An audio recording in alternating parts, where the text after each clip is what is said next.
Hey guys, Meteorologist Brian Smith here, and of course all the talk is about the big solar eclipse that is coming up on this Monday. We've been showing you this map here of selected cities of some of the best spots to view the eclipse. We didn't include all the cities, but here are some of the highlights. Spring City at 2 minutes and 39 seconds, Murphy about the same, Dayton about 2 minutes and 21 seconds. That's the amount of time that the moon will be completely covering up the sun. We call that totality.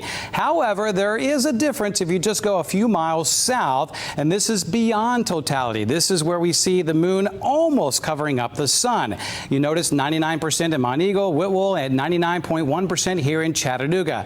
Well, is there that much of a difference between 99% and 100% totality? Well, the difference might be bigger than what we think. Here's what we have done. I've got the most powerful light that I could find here at the station, and this is a big one here given to us by the photographers. Got the moon that's cut out. I'm going to kind of show you a little example of what the difference is between 99% and 100% totality, and why we're encouraging everyone to get into that path if you can. So we're going to turn off all the lights here in the studio, and I'm going to turn on this very bright light here as well. So 1, 2, 3, the lights are gone, and here is the light that we're using. Now, keep in mind, this is very bright, obviously, and this is what it will look like if you don't have solar glasses. That's why we're asking you to get those solar glasses. So needless to say, it's a very bright light. The sun is very bright. Now, I'm going to go ahead and start moving the moon over the sun, and I'm already at about 60% here, and then I'm going to continue to go into about 75, 80%. Again, this is about 80% give or take.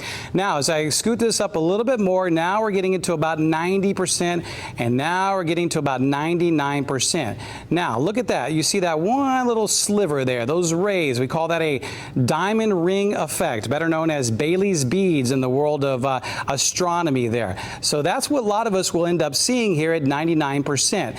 That little ray right there, that diamond ring effect, is still about 10,000 times brighter than totality. That's why we encourage you to continue to wear the glasses all the way through. Now, I'm going to move our moon right over the sunshine, or right over the sun here, and this is what it will look like, give or take, in that path of totality. And you can see the moon right in the middle, and you can see all of the rays coming around the moon. We call that the sun's corona, and that's why we're encouraging everybody to go up and check this out, because that's what will happen in that path of totality. Now, it'll stay a little bit longer at some places, at 2 minutes or so. Some will be just about 45 seconds, but that is an incredible sight to see, and that's why we're encouraging everybody to go out and enjoy it. This is also the only time that you could take off your solar glasses to look at the sun, only when the moon is covering up the sun. Now, I'm going to take the moon away, and you notice that ring effect comes back, and then the sun is bright again. All this happening within about an hour, but of course the moon covering the sun at about 2 minutes for some locations. I'm going to turn off the light here. We're going to bring up the lights in the studio,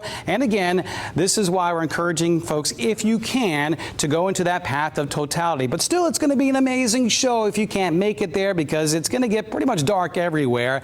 It'll be a little bit darker in that main path, but even if you're down in Dalton, if you're down in Atlanta at 97%, it's still going to be as dark as maybe early twilight. You're still going to hear the crickets and maybe the birds chirping as well. But there is a difference between 99% and 100% totality. So pretty cool event. Hopefully everybody will play it safe and enjoy. And if you can, make sure you get those solar glasses, or at least borrow and share them during the event.